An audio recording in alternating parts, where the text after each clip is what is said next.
السلام عليكم ورحمة الله وبركاته. أعوذ بالله من الشيطان الرجيم. بسم الله الرحمن الرحيم.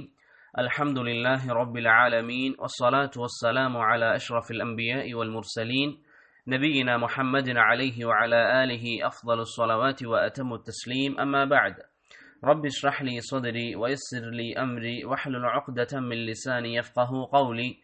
സുബ്ഹാനക ലാ ഇൽമ ലനാ ഇല്ലാ മാ അല്ലംതനാ ഇന്നക അൻതൽ അലീമുൽ ഹകീം. ബഹുമാനമുള്ള സഹോദരങ്ങളെ, വിദ്യാർത്ഥികളെ, അല്ലാഹു സുബ്ഹാനഹു വ തആലയുടെ മഹത്തായ നിഅമത്തിനാൽ കഴിഞ്ഞ ഏതാനും ആഴ്ചകളിലായി ഇമാം ഇബ്നു അബിൽ ഇസ്സ് അൽ ഹനഫി റഹിമഹുള്ളയുടെ അൽ ഉർജൂസത്തുൽ മീഇയ്യ ഫീ ദിക്രി ഹാലി അഷ്റഫിൽ ബരിയ്യ എന്ന കിതാബാണ് നമ്മൾ പഠിച്ചു വരുന്നത്. നബി സല്ലല്ലാഹു അലൈഹി വസല്ലമയുടെ ചരിത്രം പഠിക്കണമെന്ന ഉദ്ദേശത്തോടു കൂടിയാണ് ഈ ഒരു കിതാബ് നമ്മൾ ആരംഭിച്ചത്. തുടക്കത്തിൽ തന്നെ ഞാൻ പറഞ്ഞതുപോലെ കേവലം പ്രവാചക ചരിത്രം പഠിച്ചു എന്ന് പറയാനോ അല്ലെങ്കിൽ ഏതെങ്കിലും ഒരു കിതാബ് തീർക്കാനോ അല്ല, മറിച്ച് പ്രവാചകന്റെ ചരിത്രം പഠിക്കുകയും അതിലുള്ള ഗുണപാഠങ്ങൾ ഉൾക്കൊണ്ടുകൊണ്ട് നമ്മുടെ ജീവിതം ഏറ്റവും നല്ല രീതിയിൽ മുന്നോട്ട് കൊണ്ടുപോകാൻ സാധിക്കാനും വേണ്ടിയിട്ടാണ് നബി സല്ലല്ലാഹു അലൈഹി വസല്ലമയുടെ ചരിത്രം നമ്മൾ പഠിക്കുന്നത്. ഈ കിതാബിന്റെ ആദ്യത്തെ ദർസിൽ ഞാൻ പറഞ്ഞതുപോലെ തന്നെ സുഹ്രി റഹിമഹുള്ള പറയുന്നു, ആഖിറത്തിലും അതുപോലെ തന്നെ ദുനിയാവിലുമുള്ള എല്ലാ ഖൈറും നബി സല്ലല്ലാഹു അലൈഹി വസല്ലമയുടെ ചരിത്രം പഠിക്കുന്നതിലൂടെ കരസ്ഥമാക്കാൻ നമുക്ക് സാധിക്കും. അല്ലാഹു സുബ്ഹാനഹു വ തആല അത്തരത്തിൽ പ്രവാചകന്റെ ചര്യ പഠിക്കാനും അത് നമ്മുടെ ജീവിതത്തിൽ പ്രാവർത്തികമാക്കാനും നമുക്കെല്ലാവർക്കും തൗഫീഖ് നൽകി അനുഗ്രഹിക്കുമാറാവട്ടെ.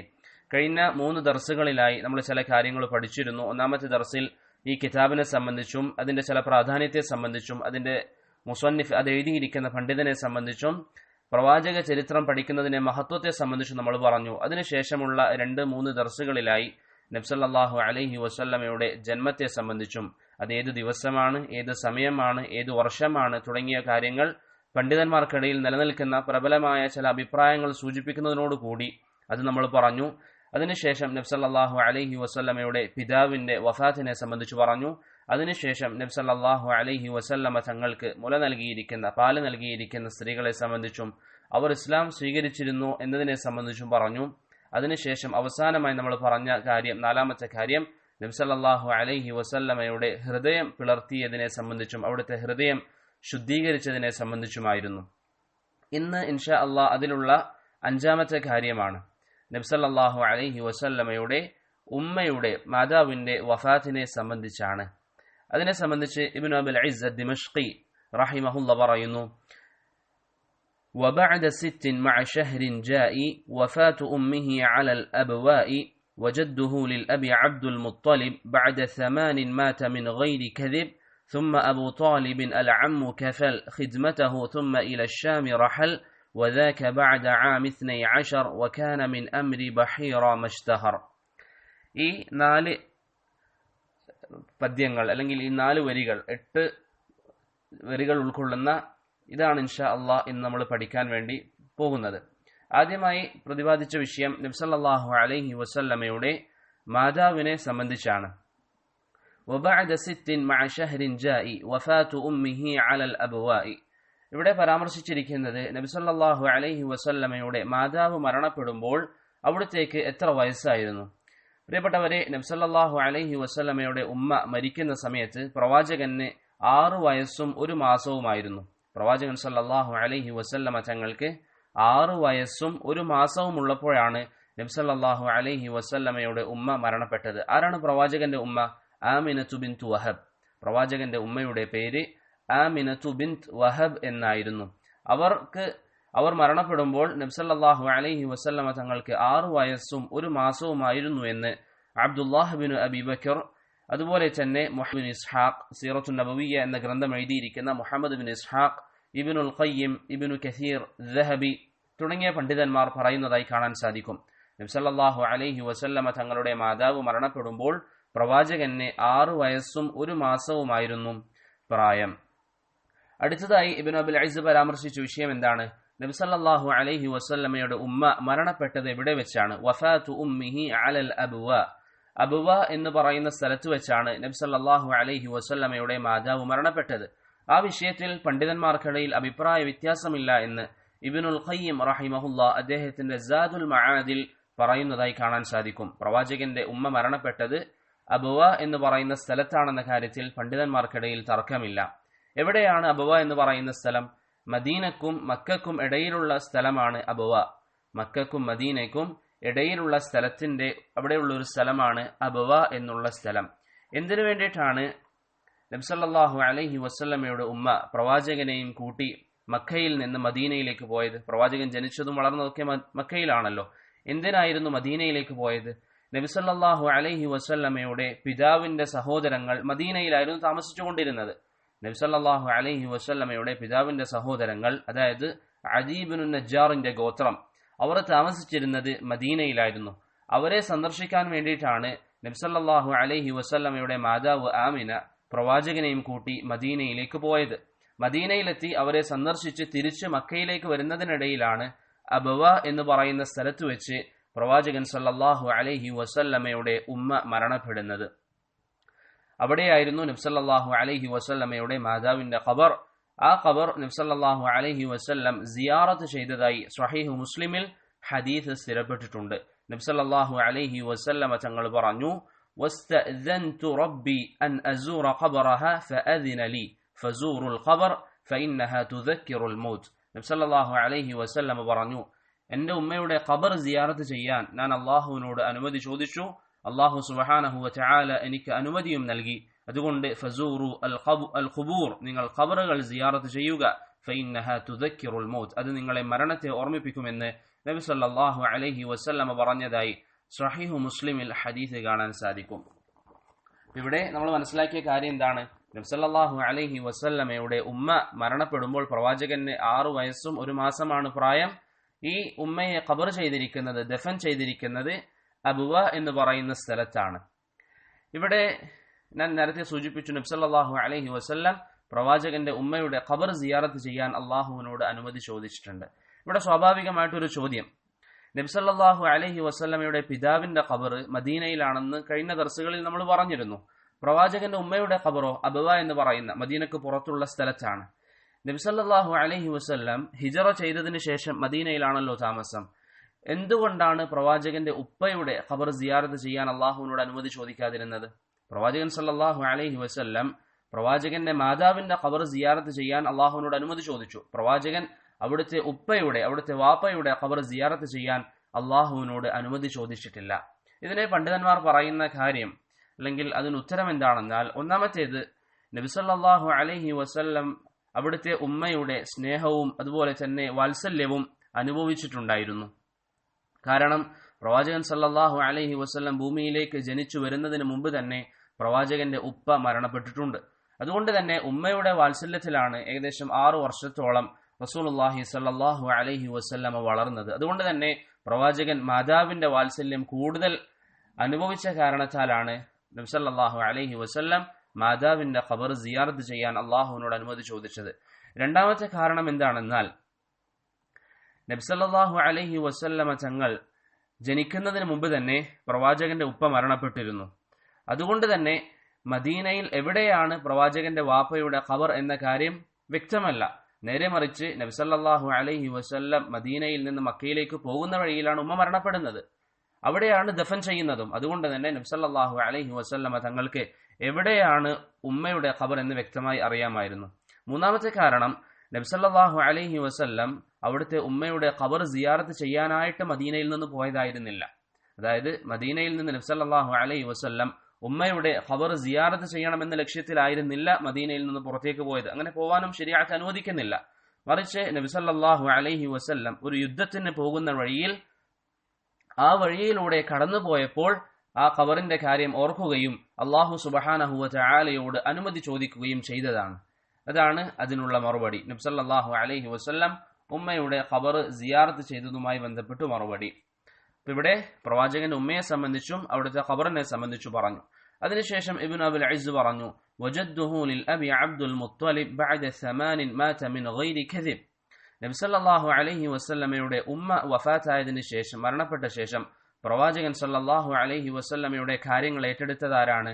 പ്രവാചകന്റെ ഉപ്പയുടെ ഉപ്പയായ അബ്ദുൽ മുത്തലിബാണ്. പ്രവാചകന്റെ ഉപ്പാപ്പയായ അബ്ദുൽ മുത്തലിബാണ്. ഉപ്പാപ്പ എന്ന് പറയുന്നതിന് പകരം ഉപ്പയുടെ ഉപ്പ എന്ന് പറയാനുള്ള കാരണം, നമ്മുടെ നാട്ടിൽ ഉമ്മയുടെ ഉപ്പാക്കും എന്ത് പറയും? ഉപ്പാപ്പ എന്ന് പറയും. അത് മനസ്സിലാകാൻ വേണ്ടിയിട്ടാണ്. നബി സല്ലല്ലാഹു അലൈഹി വസല്ലമയുടെ പിതാവായ അബ്ദുള്ളയുടെ ഉപ്പയാണ് അബ്ദുൽ. പ്രവാചകൻ സല്ലല്ലാഹു അലൈഹി വസല്ലമയുടെ ഉമ്മ മരണപ്പെട്ട ശേഷം പ്രവാചകനെ ഏറ്റെടുത്തത് അബ്ദുൽ മുത്തലിബാണ്. അബ്ദുൽ മുത്തലിബിന്റെ ആ ഒരു സംരക്ഷണത്തിൽ നബി സല്ലല്ലാഹു അലൈഹി വസല്ലം വളർന്നു. ഏകദേശം 2 വർഷം കഴിഞ്ഞ് പ്രവാചകന് 8 വയസ്സുള്ളപ്പോഴാണ് അബ്ദുൽ മുത്തലിബ് മരണപ്പെടുന്നത്. അതാണ് ഇബ്നു അബിൽ ഇസ് പറഞ്ഞത് ബഅദ 8 മാത മിൻ ഗൈരി കദിബ്. ആ വിഷയത്തിൽ ഒരു തർക്കവുമില്ല. നബി സല്ലല്ലാഹു അലൈഹി വസല്ലമ തങ്ങൾക്ക് 8 വയസ്സുള്ളപ്പോഴാണ് അബ്ദുൽ മുത്തലിബും മരണപ്പെടുന്നത്. ഇമാം അസ്റഖി അദ്ദേഹത്തിന്റെ അഖ്ബാറു മക്കയിൽ ഇബ്നു അബ്ബാസ് റളിയല്ലാഹു അൻഹുവിൽ നിന്ന് സ്വീകാര്യമായ സനദോടുകൂടി ഉദ്ധരിക്കുന്നതായി കാണാം.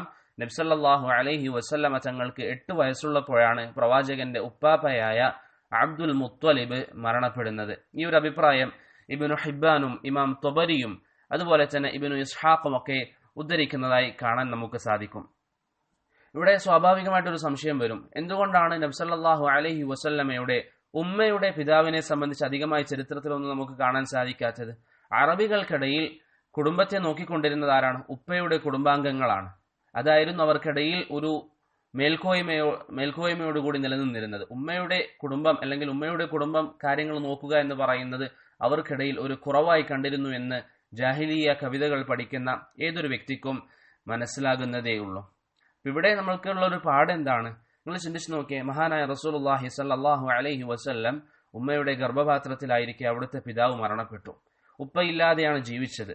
ഉമ്മയുടെ സ്നേഹത്തിന്റെയും വാത്സല്യത്തിന്റെയും കീഴിൽ ജീവിച്ചു വരുന്നതിനിടയിൽ നബി സല്ലല്ലാഹു അലൈഹി വസല്ലമയുടെ ഉമ്മ പ്രവാചകന് 6 വയസ്സുണ്ടായപ്പോൾ പ്രവാചകൻ ഉമ്മയും മരണപ്പെട്ടു. അതിനുശേഷം പ്രവാചകൻ സല്ലല്ലാഹു അലൈഹി വസല്ലമയുടെ ഉപ്പാപ്പയായ അബ്ദുൽ മുത്തലിബിന്റെ ശിക്ഷണത്തിൽ വളർന്നുകൊണ്ടിരിക്കുമ്പോൾ 8 വയസ്സുള്ളപ്പോൾ നബി സല്ലല്ലാഹു അലൈഹി വസല്ലമയുടെ ഉപ്പയും മരണപ്പെട്ടു. എത്രമാത്രം പ്രയാസങ്ങളാണ് പ്രിയപ്പെട്ടവരെ പ്രവാചകൻ ജീവിതത്തിൽ സഹിച്ചത്. ജനിക്കുമ്പോഴേ ഉപ്പയില്ല, യതീമായിട്ടാണ് പ്രവാചകൻ വളർന്നത്. അതിനുശേഷം ഉമ്മയുടെ വാത്സല്യത്തിൽ ജീവിച്ചുകൊണ്ടിരിക്കെ 6 വയസ്സുള്ളപ്പോൾ പ്രവാചകൻ ഉമ്മയും മരിച്ചു.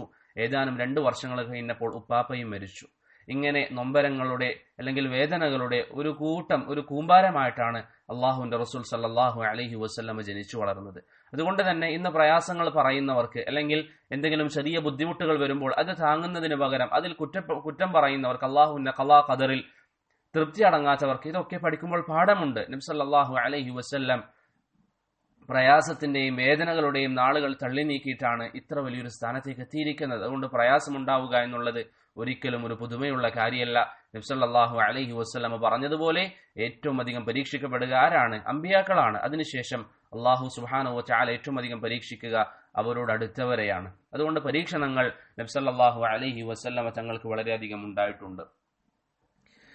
അങ്ങനെ പ്രവാചകൻ സല്ലല്ലാഹു അലൈഹി വസല്ലമ തങ്ങൾക്ക് 8 വയസ്സുള്ളപ്പോൾ അവിടുത്തെ ഉപ്പാപ്പയായ അബ്ദുൽ മുത്തലിബ് മരണപ്പെട്ടു. അതിനുശേഷം പ്രവാചകന്റെ കാര്യങ്ങൾ ഏറ്റെടുത്തത് പ്രവാചകന്റെ ഉപ്പയുടെ സഹോദരനായ അബൂ ത്വാലിബാണ്. നബി സല്ലല്ലാഹു അലൈഹി വസല്ലമയുടെ ഉപ്പയുടെ സഹോദരനായ അബൂ ത്വാലിബാണ് പ്രവാചകൻ സല്ലല്ലാഹു അലൈഹി വസല്ലമ തങ്ങളുടെ കാര്യങ്ങൾ ഏറ്റെടുത്തത്. അബൂ ത്വാലിബിന്റെ പേരെന്താണ്? അബ്ദുൽ ഉസ്സ. അബൂ ത്വാലിബിന്റെ പേര് അബ്ദുൽ ഉസ്സ എന്നായിരുന്നു. നബി സല്ലല്ലാഹു അലൈഹി വസല്ലമയുടെ പിതാവായ അബ്ദുള്ളയുടെ സഹോദരനായിരുന്നു അബൂ ത്വാലിബ്. പ്രവാചകൻ സല്ലല്ലാഹു അലൈഹി വസല്ലമയുടെ ഉപ്പയുടെ സ്വന്തം സഹോദരനായിരുന്നു അബൂ ത്വാലിബ്. വേറെയും സഹോദരങ്ങൾ ഉണ്ടായിരുന്നു. പക്ഷെ എന്തുകൊണ്ടാണ് അബൂ ത്വാലിബ് തന്നെ ഏറ്റെടുത്തത്? അതിന് 2 കാരണമാണ്. ഒന്നാമത്തേത്, പ്രവാചകൻ സല്ലല്ലാഹു അലൈഹി വസല്ലമയുടെ ഉപ്പാപ്പയായ അബ്ദുൽ മുത്തലിബ് മരണപ്പെടുമ്പോൾ വസിയ്യത്ത് ചെയ്തിരുന്നു മുഹമ്മദ് നബി സല്ലല്ലാഹു അലൈഹി വസല്ലമയുടെ കാര്യങ്ങൾ അബൂ ത്വാലിബ് ഏറ്റെടുക്കണമെന്ന് വസിയ്യത്ത് ചെയ്തിരുന്നു. രണ്ടാമത്തെ കാരണം എന്താണ്? നബി സല്ലല്ലാഹു അലൈഹി വസല്ലമയുടെ ഉപ്പയുടെ സ്വന്തം സഹോദരനാണ് അബൂ ത്വാലിബ്. അതായത് അവരുടെ ഉമ്മയും ഉപ്പയും ഒന്നാണ്. രണ്ടാളുടെയും ഉമ്മ ഫാത്തിമത്തു ബിൻത്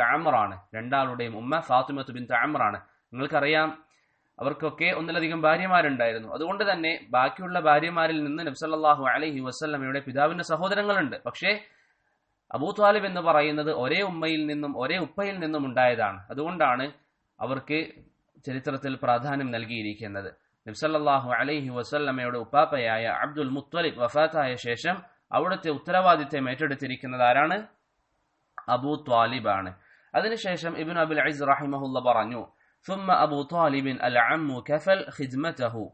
അതിനുശേഷം നബി സല്ലല്ലാഹു അലൈഹി വസല്ലമയുടെ ഉപ്പാപ്പയായ അബ്ദുൽ മുത്തലിബിന്റെ വഫാത്തിന് ശേഷം പ്രവാചകന്റെ കാര്യങ്ങൾ ഏറ്റെടുത്തത് അബൂ ത്വാലിബാണ്. സുമ്മ ഇല ഷ്യാമി റഹൽ, അതിനുശേഷം അബൂ ത്വാലിബ് കച്ചവട ആവശ്യത്തിന് വേണ്ടിയിട്ട് ഷ്യാമിലേക്ക് പോകുമ്പോൾ നബി അലൈഹി വസല്ലമ തങ്ങളും അവരുടെ കൂടെ പോയി. നബി അലൈഹി വസല്ലമ തങ്ങളും അബൂ ത്വാലിബിന്റെ കൂടെ ഷ്യാമിലേക്ക് പോയി. കാരണം എന്താണ്? മക്കയിൽ വേറെ ഒരാളെ നബി അലൈഹി വസല്ലമ തങ്ങളെ ഏൽപ്പിക്കാൻ അബൂ ത്വാലിബ് ഒരിക്കലും ഇഷ്ടപ്പെട്ടിരുന്നില്ല. കാരണം അത്രയും അധികം നബി അലൈഹി വസല്ലമ തങ്ങളെ അബൂ ത്വാലിബിന് ഇഷ്ടമായിരുന്നു. അതുപോലെ തന്നെ പ്രവാചകനും അബൂ ത്വാലിബിന്റെ കയ്യിൽ നിൽക്കാൻ വളരെയധികം താല്പര്യമായിരുന്നു. അതുകൊണ്ട് തന്നെ മറ്റൊരാളുടെ കയ്യിൽ ഏൽപ്പിച്ചു കൊണ്ടുപോവാൻ ഒരിക്കലും അബൂ ത്വാലിബ് തയ്യാറായിട്ടില്ല. ഇബ്നു അബുൽ ഇസ് തുടരുന്നു, വദാക ബഅദ ആമി 12, അന്ന് നബി സല്ലല്ലാഹു അലൈഹി വസല്ലമയുടെ വയസ്സ് എത്രയാണ്? 12 വയസ്സാണ്. 12 വയസ്സ് പൂർത്തീകരിച്ച് 13ാമത്തെ വയസ്സിൽ തുടക്കത്തിലാണ് ഷാമിലേക്ക് അബൂ ത്വാലിബിന്റെ കൂടെ മഹാനായ റസൂലുള്ളാഹി സ്വല്ലല്ലാഹു അലൈഹി വസല്ലമ തങ്ങൾ പോകുന്നത്. വകാന മിൻ അംരി ബഹീറ മഷ്തഹർ, ഈ യാത്രയിലാണ് ഖിസ്സത്തു ബഹീറ എന്ന പേരിൽ പ്രസിദ്ധമായ സംഭവം ഉണ്ടായത്. എന്താണ് ഖിസ്സത്തു ബഹീറ എന്ന് പറയുന്നത്? അത് വലിയൊരു ചരിത്രമാണ്. അത് ചുരുക്കി പറയുകയാണെങ്കിൽ, ക്രിസ്തീയ പുരോഹിതനായ അല്ലെങ്കിൽ ക്രിസ്തീയ പാതിരിയായ ഒരു വ്യക്തി യാത്രക്കിടയിൽ അബൂ ത്വാലിബിനെയും സംഘത്തെയും കണ്ടു. അവരുടെ കൂട്ടത്തിൽ മഹാനായ റസൂലുള്ളാഹി സ്വല്ലല്ലാഹു അലൈഹി വസല്ലമ തങ്ങളെ കാണുകയും ഈ പ്രവാചകന്റെ വിശേഷണങ്ങൾ കണ്ട്, ക്രിസ്തീയ പാതിരി എന്ന് പറയുമ്പോൾ അദ്ദേഹത്തിന് ഇഞ്ചീലിനെ സംബന്ധിച്ചും അതുപോലെ തന്നെ അവരുടെ ഗ്രന്ഥങ്ങളെ സംബന്ധിച്ചും വ്യക്തമായ ധാരണയുണ്ടായിരുന്നു. അതുകൊണ്ട് തന്നെ നബി സല്ലല്ലാഹു അലൈഹി വസല്ലമ തങ്ങൾക്ക് അള്ളാഹു നൽകിയിരിക്കുന്ന ആ ഒരു സ്വഭാവ ഗുണങ്ങളൊക്കെ കണ്ടപ്പോൾ ആ ഒരു ക്രിസ്തീയ പാതിരി പറഞ്ഞു, ഇദ്ദേഹം ഭാവിയിൽ നബിയാകും, ഇദ്ദേഹം ഭാവിയിൽ പ്രവാചകനാകും. അതുകൊണ്ട് തന്നെ അബൂ ത്വാലിബിനോട് ആ ക്രിസ്തീയ പുരോഹിതൻ പറഞ്ഞു, ഇവരുടെ കാര്യത്തിൽ പ്രത്യേകം സൂക്ഷ്മത കാണിക്കണം, ജൂതന്മാർ ഇവരെ വകവരുത്താൻ അല്ലെങ്കിൽ ഇവരോട് ശത്രുത കാണിക്കാൻ സാധ്യതയുണ്ട് എന്ന് അബൂ ത്വാലിബിനോട് പറഞ്ഞതായി ചരിത്രത്തിൽ കാണാം. ആ ഒരു സംഭവത്തിനാണ് ഖിസ്സത്തു ബഹീറ എന്ന് പറയുന്നത്. അതായത് ബഹീറ എന്ന് പറയുന്ന ആ ഒരു ചരിത്രം കൊണ്ട് ഉദ്ദേശിക്കുന്നത് എന്താണ്? ക്രിസ്തീയ പുരോഹിതൻ നബി സല്ലല്ലാഹു അലൈഹി വസല്ലമ തങ്ങൾക്ക് 12 വയസ്സുള്ളപ്പോൾ അവിടുത്തെ കണ്ടപ്പോൾ പറഞ്ഞു, ഭാവിയിൽ പ്രവാചകനാകാൻ സാധ്യതയുണ്ട്. ഈ ഒരു സംഭവത്തിൽ അല്ലെങ്കിൽ ഈ ഒരു സംഭവം സ്ഥിരപ്പെട്ടതാണോ അല്ലയോ എന്ന വിഷയത്തിലൊക്കെ പണ്ഡിതന്മാർക്കിടയിൽ അഭിപ്രായ വ്യത്യാസമുണ്ട്. സുബൈർ അലി സായിയെ പോലെയുള്ള ഹദീസ് പണ്ഡിതന്മാർ, ഇമാം ദഹബിയെ പോലെയുള്ളവർ പറയുന്നു ഇത് സ്വീകാര്യയോഗ്യമായ സംഭവമല്ല. പക്ഷേ ഇബ്നു കസീർ, ഷെയ്ഖ് അൽബാനി റഹ്മത്തുള്ളാഹി അലൈഹിം തുടങ്ങിയ ചില പണ്ഡിതന്മാർ പറയുന്നു ഈ സംഭവം സ്ഥിരപ്പെട്ടതാണ്. ഷെയ്ഖ് സ്വാലിഹ് അൽ ഉസൈമി ഹഫിളഹുല്ലാ പറഞ്ഞു ഈ സംഭവം സ്ഥിരപ്പെട്ടതാണെന്ന കാര്യത്തിൽ ഒരു തർക്കവുമില്ല. കാരണം ചരിത്രത്തിന്റെ എല്ലാ കിതാബുകളിലും അതുപോലെ തന്നെ ഹദീസ് കിതാബുകളിലൊക്കെ ഈ ഒരു സംഭവം കാണാൻ സാധിക്കും. പക്ഷേ ഈ സംഭവത്തിന്റെ വിശദീകരണങ്ങളിൽ വന്നിരിക്കുന്ന ചില കാര്യങ്ങൾ സ്ഥിരപ്പെടാത്തതാണ്. അതല്ലാതെ സംഭവത്തിന്റെ അടിസ്ഥാനം സ്ഥിരപ്പെട്ടതാണ് എന്ന് ഷെയ്ഖ് സ്വാലിഹ് അൽ ഉസൈമി ഹഫിളഹുല്ലാ പറയുന്നതായി നമുക്ക് കാണാൻ സാധിക്കും. ഇമാം തിർമിദി റഹിമഹുല്ലാ ഈ സംഭവം വളരെ വിശദീകരിച്ചുകൊണ്ട് അദ്ദേഹത്തിന്റെ ജാമിഉ തിർമിദിയിൽ അബൂ മൂസ അൽ അശ്അരി റളിയല്ലാഹു അൻഹുവിൽ നിന്ന് ഉദ്ധരിച്ചതായി നമുക്ക് കാണാൻ സാധിക്കും. അതാണ് ഖിസ്സത്തു ബഹീറ എന്ന് പറയുന്ന സംഭവം. പിന്നെ നമ്മൾ മനസ്സിലാക്കിയിരിക്കുന്ന കാര്യങ്ങൾ എന്തൊക്കെയാണ്? ഒന്നാമത്തേത് പ്രവാചകന്റെ ഉമ്മയുടെ വഫാത്തിനെ സംബന്ധിച്ച്, രണ്ടാമത്തേത് നബി സല്ലല്ലാഹു അലൈഹി വസല്ലമ തങ്ങളുടെ ഉമ്മയുടെ വഫാത്തിന് ശേഷം പ്രവാചകനെ ഏറ്റെടുത്തിരിക്കുന്ന അബ്ദുൽ മുത്തലിബിനെ സംബന്ധിച്ച്, അതിനുശേഷം പ്രവാചകനെ ഏറ്റെടുത്തിരിക്കുന്ന അബൂ ത്വാലിബിനെ സംബന്ധിച്ചുമാണ് നമ്മൾ ഇന്ന് പഠിച്ചത്.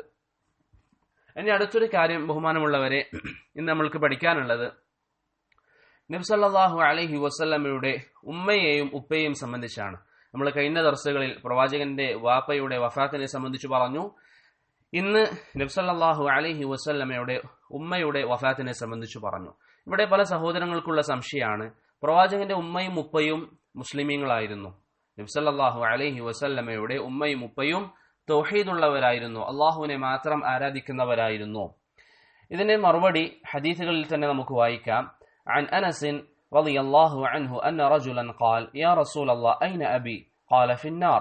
فلما قف دعاه فقال إن أبي وأباك في النار. صحيح مسلم أنس ابن مالك الأنصاري رضي الله عنه ذلك حديث الكعناب أن رجلا قال ഒരു വ്യക്തി നബി സല്ലല്ലാഹു അലൈഹി വസല്ലമയുടെ അരികിലേക്ക് വന്നുകൊണ്ട് ചോദിച്ചു, യാ റസൂലല്ലാഹ് അയ്ന അബി, എന്റെ പിതാവ് എവിടെയാണ്? അദ്ദേഹത്തിന്റെ പിതാവ് മരണപ്പെട്ടിട്ടുണ്ടായിരുന്നു. ആ സഹോദരൻ വന്നുകൊണ്ട് നബി സല്ലല്ലാഹു അലൈഹി വസല്ലമയോട് ചോദിച്ചു, എന്റെ പിതാവിന്റെ സ്ഥാനം എവിടെയാണ്? പ്രവാചകൻ പറഞ്ഞു, ഫിന്നാർ, അദ്ദേഹം നരകത്തിലാണ്. ഫലമ്മ ഖഫ ദഅാഹു, ആ സഹോദരൻ ആ ഉത്തരം കേട്ട് തിരിച്ചു പോകുമ്പോൾ ചില പണ്ഡിതന്മാർ വിശദീകരിക്കുന്നത് കാണാം, ഈ ഒരു മറുപടി നബി സല്ലല്ലാഹു അലൈഹി വസല്ലമയിൽ നിന്ന് കേട്ടപ്പോൾ ഈ സഹോദരന്റെ മനസ്സിന് വിഷമമുണ്ടായി. തന്റെ പിതാവ് നരകത്തിലാണെന്ന് അറിഞ്ഞപ്പോൾ തന്റെ മനസ്സിന് വിഷമമുണ്ടായി. അദ്ദേഹം തിരിച്ചു നടന്നപ്പോൾ നബി സല്ലല്ലാഹു അലൈഹി വസല്ലം വിളിച്ചുകൊണ്ട് പറഞ്ഞു, ഇന്ന അബി വ അബാക ഫിന്നാർ, എന്റെയും താങ്കളുടെയും പിതാവ് നരകത്തിലാണെന്ന് നബി സല്ലല്ലാഹു അലൈഹി വസല്ലം പറഞ്ഞു. അപ്പോൾ സ്വഹീഹ് മുസ്ലിമിൽ വ്യക്തമായി നബി സല്ലല്ലാഹു അലൈഹി വസല്ലം പറഞ്ഞു, പ്രവാചകന്റെ പിതാവ് നരകത്തിലാണ്. ഇമാം നവവി റഹിമഹുല്ലാ ഇത് വിശദീകരിക്കുമ്പോൾ പറഞ്ഞു, വഫീഹി അന്ന മൻ മാത അലൽ കുഫ്രി ഫഹുവ ഫിന്നാർ. ഈ ഹദീസ് നമുക്ക് മനസ്സിലാക്കി തരുന്നത് എന്താണ്?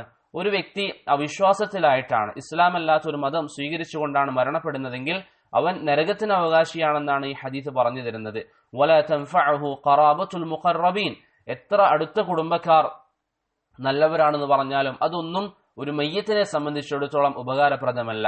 എന്നിട്ട് ഇമാം നവവി പറയുന്നു, ഫഇന്ന ഹഉലാ ഖദ് ബലഗത്ഹും ദഅവതു ഇബ്രാഹിം, ഈ സമുദായത്തെ സംബന്ധിച്ചിടത്തോളം നബി സല്ലല്ലാഹു അലൈഹി വസല്ലം ദഅവത്തിന് വേണ്ടി വന്നിരിക്കുന്ന ആ ഒരു സമുദായത്തെ സംബന്ധിച്ചിടത്തോളം അവർക്ക് ഇബ്രാഹിം നബി അലൈഹി സ്വലാത്തു വസ്സലാമിന്റെ ദഅവത്ത് എത്തിയിരുന്നു. ആ ഒരു ദഅവത്ത് അവർ വേണ്ടതുപോലെ സ്വീകരിക്കാത്തത് കാരണത്താലാണ് അവർ കാഫിരീങ്ങളായിരിക്കുന്നത്. അതുകൊണ്ട് നബി സല്ലല്ലാഹു അലൈഹി വസല്ലമയുടെ പിതാവ് നരകത്തിലാണെന്ന് നബി സല്ലല്ലാഹു അലൈഹി വസല്ലം തന്നെ പറഞ്ഞതായി സ്വഹീഹ് മുസ്ലിമിൽ ഹദീസ് കാണാം. ഇനി പ്രവാചകന്റെ ഉമ്മ അബൂ ഹുറൈറ റളിയല്ലാഹു അൻഹു പറയുന്നു, ഖാല റസൂലുള്ളാഹി സ്വല്ലല്ലാഹു അലൈഹി വസല്ലം, പ്രവാചകൻ പറഞ്ഞു, ഇസ്തഅദൻതു റബ്ബി അൻ അസ്തഗ്ഫിറ ലി ഉമ്മി ഫലം യഅ്ദൻ ലി. നബി സല്ലല്ലാഹു അലൈഹി വസല്ലം പറയുന്നു, ഇസ്തഅദൻതു റബ്ബി അൻ അസ്തഗ്ഫിറ ലി ഉമ്മി, എന്റെ ഉമ്മാക്ക് വേണ്ടി പാപമോചനം ചോദിക്കാൻ ഞാൻ അല്ലാഹു സുബ്ഹാനഹു വ തആലയോട് അനുമതി തേടി. ഫലം യഅ്ദൻ ലി, എന്റെ ഉമ്മാക്ക് വേണ്ടി പാപമോചനം നടത്താൻ അല്ലാഹു സുബ്ഹാനഹു വ തആല എനിക്ക് അനുമതി നൽകിയിട്ടില്ല എന്ന് നബി സല്ലല്ലാഹു അലൈഹി വസല്ലം പറഞ്ഞതായി സ്വഹീഹ് മുസ്ലിമിൽ നമുക്ക് ഹദീസ് കാണാൻ സാധിക്കും. ഷംസുൽ ഹഖ് അൽ അലീം അബാദി റഹിമഹുല്ലാ ഇത് വിശദീകരിച്ചുകൊണ്ട് പറയുന്നു, ലിഅന്നഹാ കാഫിറത്തുൻ, കാരണം പ്രവാചകന്റെ ഉമ്മ കാഫിറയായിരുന്നു. വൽ ഇസ്തിഗ്ഫാറു ലിൽ കാഫിരീന ലാ യജൂസ്, അവിശ്വാസികൾക്ക് വേണ്ടി പാപമോചനം നടത്തുക എന്നുള്ളത് ഇസ്ലാം അനുവദിക്കാത്ത കാര്യമാണ്. ഷെയ്ഖ് അബ്ദുൽ അസീസ് ഇബ്നു അബ്ദുല്ലാഹ് ഇബ്നു ബാസ് റഹിമഹുല്ലാ പറയുന്നു, മക്കയിലെ ജനങ്ങൾ ഇബ്രാഹിം നബി അലൈഹി സ്വലാത്തു വസ്സലാമിന്റെ ദീനിലായിരുന്നു. അംർ ബിൻ ലുഹൈ അൽ ഖുസാഇ എന്ന് പറയുന്ന ഒരു വ്യക്തിയാണ് അവർക്കിടയിലേക്ക് വിഗ്രഹാരാധന കൊണ്ടുവന്നത്. അതുകൊണ്ട് തന്നെ മക്കയിലെ ജനങ്ങൾക്ക് അള്ളാഹുവിനെ സംബന്ധിച്ച് അറിയില്ല, അല്ലെങ്കിൽ ദീനിനെ സംബന്ധിച്ച് അറിയില്ല എന്ന് പറയാൻ ഒരിക്കലും സാധ്യമല്ല. അവർക്കിടയിൽ ഇബ്രാഹിം നബി അലൈഹി സ്വലാത്തു വസ്സലാമിന്റെ ദീൻ മുറുകെ പിടിച്ച് ജീവിക്കുന്ന ആൾക്കാരുണ്ടായിരുന്നു. അതുകൊണ്ട് തന്നെ അവർക്ക് അതിനെ സംബന്ധിച്ച് അറിയാം. അതുകൊണ്ടാണ് നബി സല്ലല്ലാഹു അലൈഹി വസല്ലം അവർ നരകത്തിലാണെന്ന് പറഞ്ഞത്. ഇവിടെ ഒരു കാര്യം സൂചിപ്പിക്കാനുള്ളത്, ഇമാം സുയൂത്തി റഹിമഹുല്ലാ അദ്ദേഹത്തിന് ഒരു റിസാലയുണ്ട്, ചെറിയൊരു കിതാബ്, റിസാലത്തു തഅളീം വൽ മിന്ന ഫി അന്ന അബവൈ റസൂലില്ലാഹി സ്വല്ലല്ലാഹു അലൈഹി വസല്ലമ ഫിൽ ജന്ന. നബി സല്ലല്ലാഹു അലൈഹി വസല്ലമയുടെ ഉമ്മയും ഉപ്പയും സ്വർഗത്തിലാണെന്ന് പറഞ്ഞുകൊണ്ട് ഇമാം സുയൂത്തി ഒരു കിതാബ് എഴുതിയിട്ടുണ്ട്. അതിൽ ഇമാം സുയൂത്തിയുടെ വാദം എന്താണ്? നബി സല്ലല്ലാഹു അലൈഹി വസല്ലമയുടെ ഉമ്മാക്കും അവിടുത്തെ ഉപ്പാക്കും അല്ലാഹു സുബ്ഹാനഹു വ തആല രണ്ടാമത് ജീവൻ നൽകുകയും അവർ അങ്ങനെ ഇസ്ലാം സ്വീകരിക്കുകയും ചെയ്തു. അതുകൊണ്ട് തന്നെ അവർ മുസ്ലിമീങ്ങളാണ് എന്നാണ് ഇമാം സുയൂത്തി റഹിമഹുല്ലാ ഈ കിതാബിലൂടെ സ്ഥാപിക്കാൻ വേണ്ടി പരിശ്രമിക്കുന്നത്. ഷംസുൽ ഹഖ് അൽ അലീം അബാദി റഹിമഹുല്ലാ അതിന് മറുപടി പറയുന്നു, അക്സറുഹു മൗദൂഉൻ വ മുഫ്തറ വ മക്ദൂബ്. അങ്ങനെ അതിൽ വാദിക്കപ്പെടുന്ന പല കാര്യങ്ങളും നബി സല്ലല്ലാഹു അലൈഹി വസല്ലമയുടെ മാതാപിതാക്കൾക്ക് ജീവൻ നൽകിക്കൊണ്ട് അവർ ഇസ്ലാം സ്വീകരിച്ചു എന്ന് പറയപ്പെടുന്ന സംഭവങ്ങൾ പലതും കെട്ടിച്ചമക്കപ്പെട്ടതാണ്. വബഅദുഹു ലഈഫുൻ ജിദ്ദൻ, അതിൽ പലതും അങ്ങേയറ്റം ദുർബലമാണ്. വത്തഫഖ അഇമ്മത്തുൽ ഹദീസ് അലാ വദ്ഇഹി, അത് കെട്ടിച്ചമച്ചുണ്ടാക്കപ്പെട്ടതാണെന്ന് ഹദീസ് പണ്ഡിതന്മാർ ഏകോപിച്ച് അഭിപ്രായം പറഞ്ഞിട്ടുണ്ട്. ആരെ പോലെയുള്ളവർ? കദ്ദാറഖുത്നി വബ്നു ഷാഹീൻ വൽ ഖതീബ് വബ്നു അസാകിർ വബ്നുൽ ജൗസി വൽ മുഹിബ്ബ് അത്ബരി വബ്നു സയ്യിദുൻ നാസ് വഅലി അൽ ഖാരി. ഇങ്ങനെ ധാരാളം പണ്ഡിതന്മാരുടെ പേര് പറഞ്ഞുകൊണ്ട് ഇമാം ഷംസുൽ ഹഖ് അൽ അലീം അബാദി റഹിമഹുല്ലാഹ് പറയുന്നു, ഈ പണ്ഡിതന്മാർ ഏകോപിച്ച് പറഞ്ഞതാണ്, അങ്ങനെ ഒരു സംഭവം സ്ഥിരപ്പെട്ടിട്ടില്ല.